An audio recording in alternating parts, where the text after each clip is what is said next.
बच्चों, अब हम पढ़ेंगे अलाउद्दीन के समय होने वाले मंगोल आक्रमण।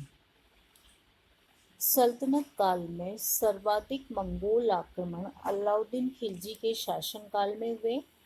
मंगोल आक्रमण के फलस्वरूप पंजाब, मुल्तान, सिंध में भारी अशांति उत्पन्न हो गई।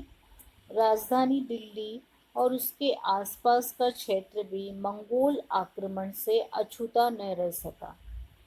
वास्तव में मंगोल इस बात से चिढ़ गए थे कि उसने जलालुद्दीन की हत्या करके गद्दी हथियाई थी, जबकि जलालुद्दीन ने मंगोलों को दिल्ली के आसपास बसाकर उनकी जीविका का प्रबंध किया था। अलाउद्दीन के शासनकाल में हुए सभी मंगोल आक्रमण ट्रांस आक्सियाना के मंगोल शासक दवा खां द्वारा भेजे गए थे। तो सबसे पहले हम देखेंगे प्रथम मंगोल आक्रमण किसके नेतृत्व में हुआ था। प्रथम आक्रमण कादर खां के नेतृत्व में पहला आक्रमण हुआ था। ये ट्रांस आक्सियाना के शासक दवा खां का सेनापति था। इसने पंजाब में प्रवेश करने के बाद मंगोलों ने लाहौर के आसपास के प्रदेशों पर तांडव मचाया। सुल्तान के आदेश पर जफर खां उलुग खां ने उन्हें पीछे धकेल दिया। मंगोलों को मुस्लिम सेनापति के हाथों मुंह की खानी पड़ी। बड़ी संख्या में मंगोल स्त्रियां और बच्चों को बंदी बनाकर दिल्ली लाया गया, जहां उन्हें गुलाम बनाकर बेच दिया गया। तो हमने पढ़ा प्रथम मंगोल आक्रमण किसके नेतृत्व में, कादर खां के नेतृत्व में 1297-98 के समय ये आक्रमण हुआ था। दूसरा आक्रमण जो हम देखेंगे, मंगोलों का दूसरा आक्रमण हुआ था देवा खां और सल्दी के नेतृत्व में। और ये आक्रमण जो हुआ था, इस आक्रमण में भी ये मंगोल सिंध के उत्तर पश्चिम भाग तक आ गए और उन्होंने सिब्बिस्तान के किले पर अधिकार किया। जफर खां को मंगोल आक्रमणकारियों का सामना करने के लिए भेजा गया। जफर खां ने मंगोलों को परास्त करके सल्दी को बंदी बना लिया।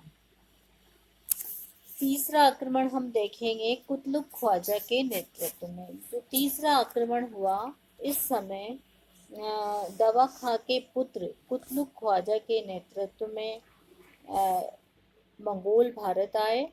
उन्होंने यहाँ से लूटमार न करके सीधे दिल्ली पहुँचे, दिल्ली की घेराबंदी की।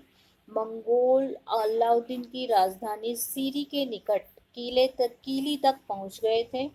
दिल्ली के कोतवाल अलाउल मुल्क ने अलाउद्दीन को कूटनीति और समझौता करने की सलाह दी, मगर अलाउद्दीन ने अपने विश्वास पात्र सेनानायकों नुसरत खां, उलुग खां, जफर खां और अकद खां के साथ मंगोलों का सामना करने का निर्णय लिया। जफर खां ने मंगोल सेना के बाएं भाग पर भीषण आक्रमण किया और उसे भागने के लिए मजबूर कर दिया।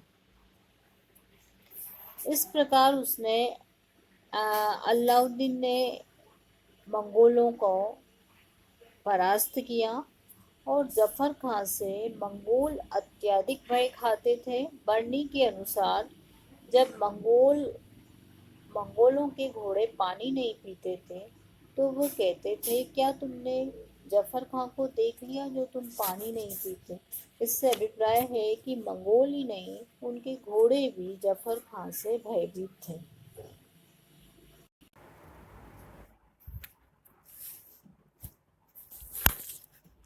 अब हम देखेंगे मंगोलों का चौथा आक्रमण।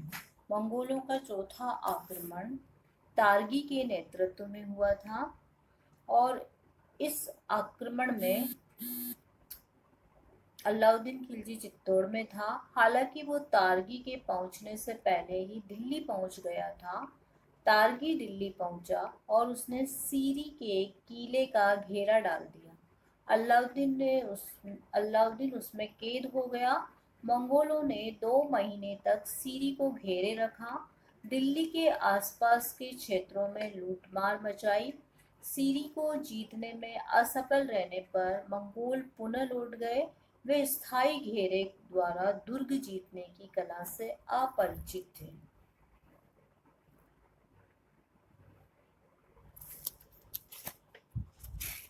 मंगोलों का पांचवा आक्रमण अली बेग के नेतृत्व में हुआ।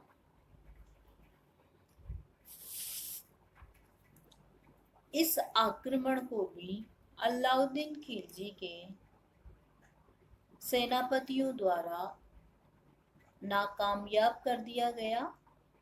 फिर छठा आक्रमण या जो हम कहेंगे अन्य आक्रमण वो 1306 ईस्वी में कुबुक इकबालमन तैयबू के नेतृत्व में हुए। इन आक्रमणों को भी अलाउद्दीन खिलजी की सेना द्वारा समाप्त कर दिए गए। 1306 के बाद अलाउद्दीन के शासनकाल में फिर कोई मंगोल आक्रमण नहीं हुआ। बर्नी इतिहासकार बर्नी लिखते हैं कि सीमा रक्षक गाजी मलिक ने काबुल, गजनी और कंधार तक के मंगोल प्रदेशों पर आक्रमण किए और वहां लूटमार करके कर वसूल किया।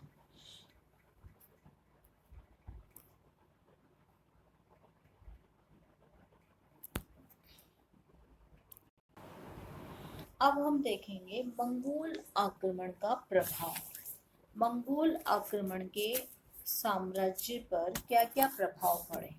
तो जब हमने देखा कि अलाउद्दीन खिलजी के सत्तारूढ़ होते ही निरंतर एक के बाद एक मंगोलों के आक्रमण साम्राज्य पर होने लगे। इन आक्रमणों के परिणाम स्वरूप अलाउद्दीन खिलजी को एक विशाल सेना का गठन करना पड़ा और इस विशाल सेना के गठन के में कहा जाता है कि उसकी सेना में 4,75,000 सेना का दस्ता उसके द्वारा तैयार किया गया। इस सेना के माध्यम से एक ओर तो उत्तर भारत को फतेह किया गया, दूसरी ओर मंगोल साम्राज्य से सुरक्षा प्रदान की गई और तीसरी ओर दक्षिण भारत पर अभियान प्रारंभ किए गए। फिर उसने शक्तिशाली सीमांत नीति का अनुसरण किया, सीमा का भार योग्य और अनुभवी सेना नायकों को दिया। मंगोल आक्रमण का साम्राज्य पर क्या क्या प्रभाव पड़ा हमने देखा। विशाल सेना का संगठन किया, शक्तिशाली सीमांत नीति का अनुसरण किया, सीमा का भार योग्य अनुभवी सेना नायकों को दिया, आर्थिक नीति में परिवर्तन किया, सुल्तान की निरंकुशता में बढ़ोतरी हुई, विशाल सेना के खर्च के लिए नवीन प्रदेशों की ओर उन्मुख हुए, जनता के नैतिक और भौतिक जीवन की उपेक्षा हुई। अब हम देखेंगे मंगोलों की पराजय के कारण। मंगोल एक सेना से आए, लेकिन वो किस तरह से आने के पश्चात यहाँ पर परास्त हुए। तो मंगोलों की फूट सबसे पहला कारण माना जाता है कि मंगोलों में आपसी फूट थी कि जिससे जो आक्रमण हुए हमने देखा कि दवा खां के नेतृत्व में, कादर खां के नेतृत्व में, देवा सल्दी के नेतृत्व में, कुतलुक ख्वाजा के नेतृत्व, यदि ये आक्रमण ये सारे सेनापति एकजुट होकर और एक साथ आक्रमण करते तो शायद अलाउद्दीन खिलजी के लिए इनके आक्रमण को विफल करना संभव नहीं होता। दूसरा जो इनकी पराजय का कारण माना जाता है परिवार सहित आगमन।